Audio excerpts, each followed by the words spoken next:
हमारे साथ जुड़े रहने के लिए हमारे YouTube चैनल को सब्सक्राइब करें, साथ ही बेल आइकन को दबाएं। नेटरिक न्यूज की खबरें सबसे पहले देखने के लिए। नमस्कार, स्वागत है आपका नेटरिक न्यूज में। मैं हूं आपके साथ सपना दुबे। पाकिस्तान की एक बार फिर इंटरनेशनल लेवल पर बेइज्जती हो गई है। यूनाइटेड नेशन सिक्योरिटी काउंसिल में कश्मीर मुद्दे को उठाने की पाकिस्तान की चाल पूरी तरह नाकामयाब हो गई है। इंटरनेशनल लेवल पर कश्मीर से धारा 370 हटाने के मुद्दे को उठाने की कोशिश कर रहे पाकिस्तान को 16 अगस्त को करारा झटका लगा है। पाकिस्तान की गुजारिश पर चीन द्वारा बुलाई गई यूएनएससी की बैठक में भी पाकिस्तान के साथ चीन को भी फजीहत का सामना करना पड़ा, क्योंकि इस बैठक में कश्मीर से धारा 370 हटाने को लेकर भारत की तारीफ की गई। साथ ही चीन और पाक का भारत को घेरने का एजेंडा भी पूरी तरह फ्लॉप रहा। रूस और फ्रांस के साथ सभी देशों ने भारत को ही सपोर्ट किया और पाक पीएम इमरान की अंतर्राष्ट्रीय स्तर पर थू-थू हो गई। इतना ही नहीं, इसके बाद भारत ने पाकिस्तान को सबके सामने जमकर धोया, पाकिस्तान को पूरी दुनिया के सामने आईना भी दिखाया।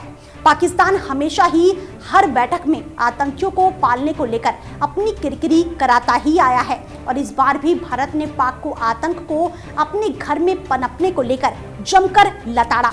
इस बार पाकिस्तान किसी को मुंह दिखाने के लायक नहीं बचा है। अगर इसके बाद भी उसकी अकल ठिकाने नहीं आती है तो पाकिस्तान का कुछ नहीं हो सकता है।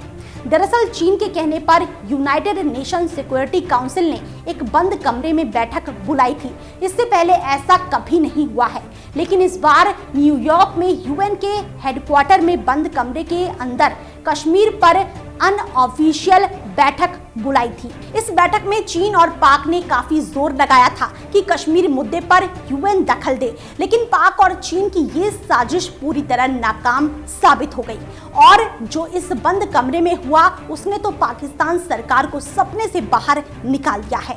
जिस सपने को लेकर पाकिस्तान ने इस बैठक को बुलाया था वो सपना बैठक में बुरी तरह चकनाचूर हो गया। कमरे के खुलते ही पाकिस्तान और चीन दोनों ही किसी को मुंह दिखाने के लायक नहीं रहे, क्योंकि दोनों की पोल जो सबके सामने खुल गई। अब बात करते हैं कि आखिरकार बंद कमरे में हुआ क्या।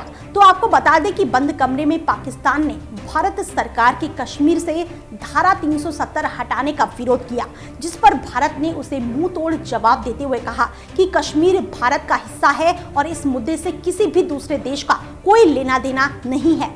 जिसके बाद पाक का दोस्त और चीन उसकी पैरवी करते हुए बोला कि कश्मीर के हालात बेहद ही चिंताजनक है। तो रूस ने अपनी दोस्ती निभाते हुए भारत के सपोर्ट में खड़े होकर कहा कि कश्मीर मुद्दा दोनों देशों के बीच बातचीत से ही हल हो सकता है।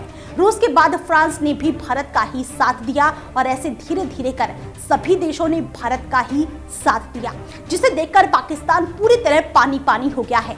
हालात तो ये रहे कि पाकिस्तान के चक्कर में जिस चीन ने ये बैठक बुलाई थी उसकी भी बैठक में एक ना चली।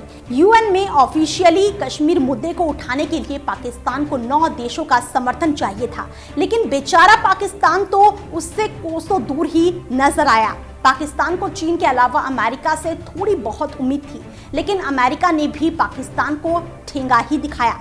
मीटिंग के बाद यूएन में भारत के स्थायी प्रतिनिधि सैयद अकबरुद्दीन मीडिया से मुखातिब हुए तो बौखलाए हुए पाकिस्तान और उसके भड़के हुए पत्रकारों की धज्जियां उड़ा दी।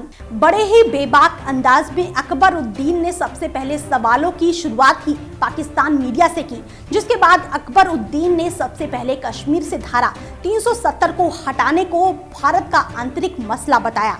उसके बाद अकबरुद्दीन ने पाक को धोते हुए कहा कि पाकिस्तान जिहाद की बात कर हिंसा फैला रहा है। हम अपनी नीति पर हमेशा की तरह कायम है। हिंसा किसी भी समस्या का हल नहीं है और अगर पाकिस्तान बातचीत करना चाहता है तो उसे पहले आतंकवाद को खत्म करना होगा। पाकिस्तान को इंटरनेशनल लेवल पर भारत को घेरने का प्लान तो फ्लॉप हो गया है। अब देखना ये होगा कि अपनी बेइज्जती कराने के बाद बौखलाया हुआ पाकिस्तान आगे क्या कदम उठाता है। फिलहाल इतना ही। बाकी ऐसी और वीडियोस के लिए आप चैनल को सब्सक्राइब करना ना भूलें। आप देख रहे हैं नेटरिक न्यूज, साहस सच कहने का।